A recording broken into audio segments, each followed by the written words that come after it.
اس لیے اسلامیات میں ایک بہت بڑی بنیادی بات ہے جو میں آج آپ کو سکھانا چاہ رہا ہوں، اور وہ بات یہ ہے کہ قرآن مجید اور حضرت محمد صلی اللہ علیہ وسلم دین کے وہ دو ماخذ ہیں کہ جو اللہ تعالیٰ کی وحی کا ذریعہ ہیں. یعنی کہ ایک تو وحی کا ذریعہ جو ہے وہ قرآن مجید ہے، قرآن مجید میں اللہ کا کلام ہے، قرآن مجید اللہ کے الفاظ ہیں، اور حضور اکرم صلی اللہ علیہ وسلم کی باتیں بھی وحی ہیں. فرق صرف اتنا سا ہے کہ قرآن مجید کے الفاظ بھی اللہ کے ہیں، اور قرآن مجید کے معانی یعنی اس کے اندر جو اللہ نے فرمایا وہ بھی اللہ ہی کی طرف سے ہے، وہی ہے. اور نبی کریم صلی اللہ علیہ وسلم کے جو الفاظ ہیں وہ آپ کے الفاظ ہیں، اور اس کے اندر جو معنی ہے، اس کے اندر جو مطلب ہے، اس کے اندر جو معانی پوشیدہ ہیں وہ اللہ تعالیٰ کی طرف سے ہیں. ایک تو بہت بڑی بات آپ کو میں نے یہ سمجھائی. اور دوسری بات یہ ذہن میں رکھیں کہ جب بھی آپ اسلامیات پڑھیں تو اسلامیات کے اندر ایک بات آپ نے بنیادی طور پہ ذہن میں رکھنی ہے کہ اسلامیات میری رائے کا نام نہیں ہے، اسلامیات کسی اسکالر کی رائے کا نام نہیں ہے، اسلامیات کسی فقی کی رائے کا جو نام نہیں ہے. اسلامیات بنیادی طور پہ اللہ تعالیٰ اور اس کے رسول اکرم صلی اللہ علیہ وسلم کی رائے کا نام ہے. اسلامیات اصل میں جو ہے وہ اللہ کی طرف سے ہے. جب میں کوئی بات کروں گا تو میں یہ بات کروں گا کہ اللہ تعالیٰ نے یہ فرمایا ہے،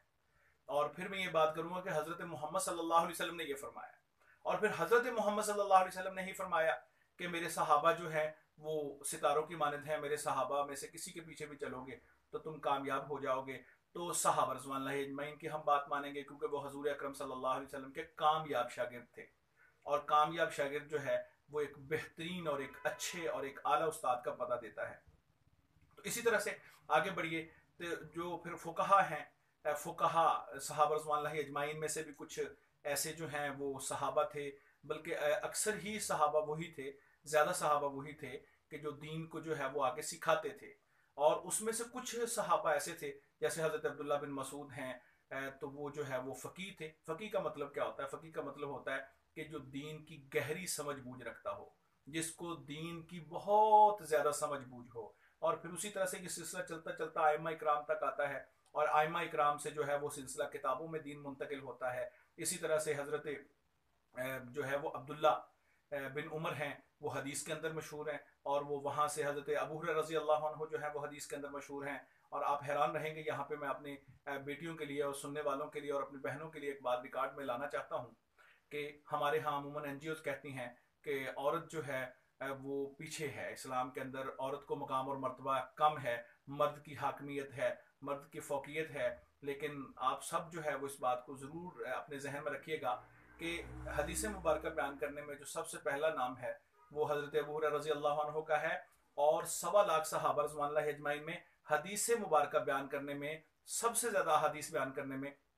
جو دوسرا نام ہے وہ حضرت عائشہ رضی اللہ عنہا کا ہے. یعنی عورت جو ہے اسلام کے اندر کسی بھی جگہ پہ پیچھے نہیں رہی، اس نے ہمیشہ جو ہے وہ ہر جگہ پہ جو ہے وہ اپنا کنٹریبیوشن کیا ہے، اپنی بات کی ہے. تو ہم اپنی بات کی طرف بڑھتے ہیں. یہ تو ایک جملہ معترضہ کے طور پہ میں نے آپ کو ذکر کیا، ایک بات بیچ میں آ گئی. تو اسی طرح سے جو ہے پھر جو ہے وہ کتابوں کے اندر حدیث آ گئی. حضرت عبداللہ بن عمر، حضرت ابو ہریرہ اور صحابہ رضوان اللہ اجمعین حضور اکرم صلی اللہ علیہ وسلم کی جو باتیں سنتے تھے ان کو آگے بیان کر دیتے تھے. بیان کرتے کرتے جب صحابہ رضوان اللہ اجمعین دنیا سے تشریف لے جانا شروع ہوئے تو علماء کو فکر ہوئی کہ ہم ان باتوں کو جو ہے وہ کتابوں کے اندر لکھ دیں. تو سب سے پہلے آپ کو پتہ ہے جو حدیث کی مشہور ترین کتاب ہے وہ بخاری شریف ہے. اگرچہ یہ سب سے پہلے تو نہیں لکھی گئی، اس سے پہلے حضرت علی رضی اللہ عنہ نے بھی احادیث لکھی ہیں. اسی طرح سے جو ہے وہ حضرت عبداللہ بن عمر بن العاص کا ایک صحیفہ صادقہ بڑا مشہور ہے. لیکن بخاری شریف جو ہے وہ حدیث مبارکہ کی ایک بہت بڑی کتاب ہے. اور بخاری شریف میرے کچھ دوست ایسے ہیں، بہت اچھے دوست ہیں، وہ جب بھی ان سے بات کریں تو وہ سب سے پہلے کہتے ہیں بخاری شریف. میں ان دوستوں سے ایک بات عرض کیا کرتا ہوں، میں کہتا ہوں کہ بخاری شریف حدیث کی سب سے اعلیٰ کتاب ہے. اس کتاب سے پہلے آپ کو جو ہے وہ حدیث کے مبادی سیکھنے چاہیے، آپ کو اس سے پہلے حدیث کے جو ہے وہ اصول سیکھنے چاہیے، آپ کو اس سے پہلے حدیث کی جو ٹرمنالوجی، جو اصطلاحات سیکھنی چاہیے. پھر انشاءاللہ آپ بخاری پڑھیں گے. اور پھر سب سے پہلے آپ کو جو ہے وہ کسی استاد کے سامنے بیٹھنا چاہیے. ایک دفعہ کسی ایسے استاد سے جس نے سند سے علماء اکرام سے پڑھا ہو، جس نے سند سے جو ہے وہ علم حاصل کیا ہو، پھر آپ اس سے ایک دفعہ پڑھیے. پھر آپ کے لیے جو ہے وہ قرآن اور حدیث کا راستہ کھل جائے گا، آپ سمجھ سکتے ہیں، آپ اس میں آگے بڑھ سکتے ہیں. تو اسی طرح سے بخاری شریف جو ہے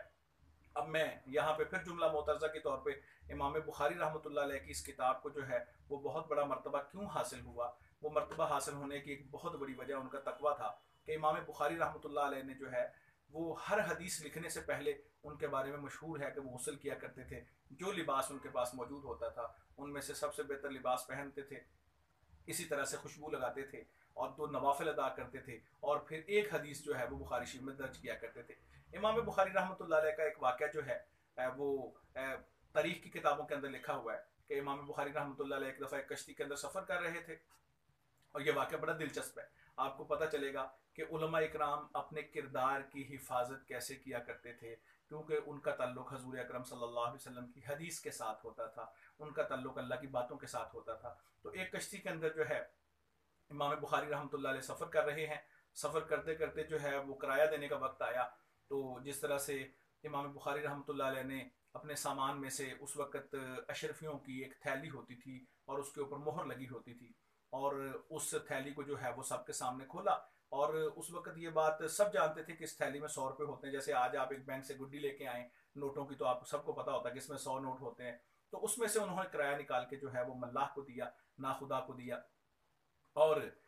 تھوڑی دیر کے بعد جو ہے ایک شخص نے کشتی کے اندر چیخنا چلانا شروع کر دیا کہ میری ایک تھیلی گم ہوئی ہے، اس کا رنگ یہ ہے اور اس کے اندر پیسے اتنے ہیں۔ وہ امام بخاری رحمۃ اللہ علیہ کے ساتھ بیٹھا ہوا تھا، اور اس کی نیت میں جو ہے وہ کہ اس کو وہ تھیلی حضرت امام بخاری رحمۃ اللہ علیہ سے وہ چرا لے، ان سے جو ہے وہ دھوکے سے لے لے، تو اس نے شور شروع کیا، تو ملا نے کہا بھی شور مت کرو، کیونکہ اس وقت ہم سمندر میں ہیں، کشتی میں ہیں، اور یہاں سے تھیلی کہیں نہیں جا سکتی۔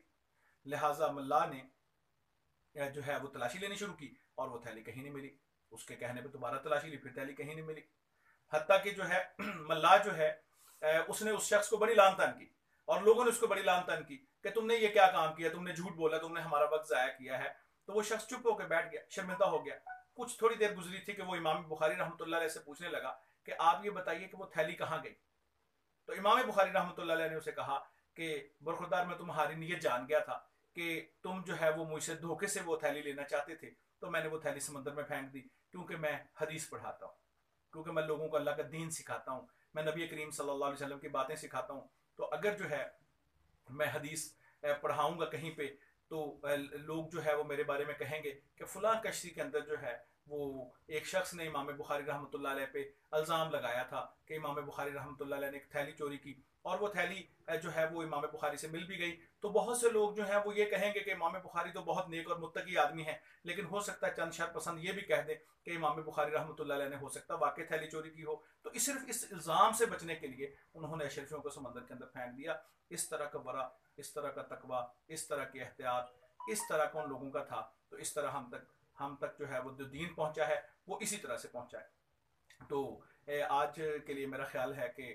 میری جو آپ کو میں نے اسلام کی مختصر سی جو معلومات دی ہیں، ایک انٹروڈکشن کروایا ہے، انشاءاللہ تعالی جو ہے اگر آپ کو یہ میری باتیں سمجھ آئی ہیں اور آپ کے لیے میری باتیں فائدہ مند ہیں، تو انشاءاللہ اس طرح سے جو ہے وہ ہم اس کو لیکچر وائز لے کے چلیں گے۔ ابھی تو میرے ذہن کے اندر اتنی باتیں آ رہی ہیں کہ میں جو ہے وہ سمجھ نہیں پا رہا کہ میں آپ کو کیا کیا بتاؤں۔ اچھا، تھوڑا سا ایک مختصر سی بات جو ہے وہ میں ان اسٹوڈنٹس کے لیے کرنا چاہتا ہوں جو اسلامیات کے اسٹوڈنٹس ہیں، کہ وہ اسلامیات کو کیسے پڑھیں۔ اگر اسلامیات کو پڑھنے کے دو طرح سے ہم پڑھتے ہیں، کچھ بچے جو ہیں وہ اسلامیات صرف پیپروں کی تیاری کے لیے پڑھتے ہیں، اور کچھ بچے اس میں دو طرح کی نیتیں کرتے ہیں، وہ کہتے ہیں ہم نے پیپروں کی تیاری بھی کرنی ہے اور اس کے ساتھ ساتھ ہم نے اسلامیات کو اپنے عمل کے اندر بھی لے کر آنا ہے۔ تو اگر تو آپ کی نیت یہ ہے کہ ہم نے پیپروں کی تیاری بھی کرنی ہے، ہم نے اسلامیات کو اپنے جو ہے وہ عمل کے اندر بھی لے کے آنا ہے، تو اس کا طریقہ یہ ہے کہ آپ کو سب سے پہلے جو ہے وہ قرآن مجید کے الفاظ سیکھنے کی کوشش کرنی چاہیے۔ آپ چاہے بڑے ہو گئے ہیں لیکن آپ قرآن مجید کے الفاظ سیکھیے، اور آپ جو ہے اسی طرح سے جو ہے وہ قرآن مجید کو پڑھنا سیکھیے، اور جب آپ کو پڑھنا آ جائے تو آپ جو ہے وہ نماز سیکھیے اور نماز کے معنی سیکھیے، اور جو سورہ فاتحہ ہے اس کا معنی سیکھیے، اس کی تفسیر سیکھیے۔ پھر اسی طرح سے آپ جو ہے وہ نبی کریم صلی اللہ علیہ وسلم کی چھوٹی چھوٹی احادیث کو جو ہے وہ پڑھنا شروع کر دیں۔ لیکن ان سب چیزوں کے اندر آپ نے ایک بات ذہن میں رکھنی ہے کہ چاہے آپ قرآن سیکھیں یا آپ حدیث سیکھیں، آپ نے کسی مستند استاد سے سیکھنی ہے، کیونکہ جس طرح سے آج کل کے دور کے اندر جو ہے وہ بہت سے لوگ مال و دولت لوٹتے ہیں، ایمان کے جو ہے وہ مال کے ڈاکو ہیں، اسی طرح سے بہت سے لوگ ایسے ہیں جو ایمان کے ڈاکو ہیں۔ تو اگر آپ خود سیکھنے کی کوشش کریں گے تو آپ کو نہیں پتا کہ اس شخص کی علمی حیثیت کیا ہے، لہٰذا کسی معتبر مستند جو ہے وہ استاد سے یا عالم سے کوئی بھی چیز سیکھیں گے تو وہ آپ کی ہوئی بات بھی آگے مستند ہوگی۔ تو یہ جو ہے آج یہاں پہ میں اپنے لیکچر کا اختتام کرتا ہوں، اور ان جو ہے وہ طالب علموں کو جو ہے وہ میں خوش آمدید کہتا ہوں جنہوں نے میری اس بات کو سنا، اور آپ اپنے کمنٹس میں جو ہے یہ بتائیے گا کہ آپ کو میری باتیں کیسے لگیں، کیونکہ میں جو ہے وہ اس سے پہلے کام لیکچر جو ہے وہ میں یوٹیوب پہ دیتا ہوں، زیادہ تر تو مشرف صاحب جو ہیں وہ ماشاءاللہ ہزاروں کی تعداد میں ان کے لیکچرز ہیں اور بچے ان سے پڑھتے ہیں اور بڑے ان کو سنتے ہیں۔ تو آپ مجھے اپنی رائے دیجیے گا کہ مجھے آگے کے لیکچر جو ہیں وہ ریکارڈ کروانے چاہیے یا میں یہیں پہ بس کر دوں۔ والسلام۔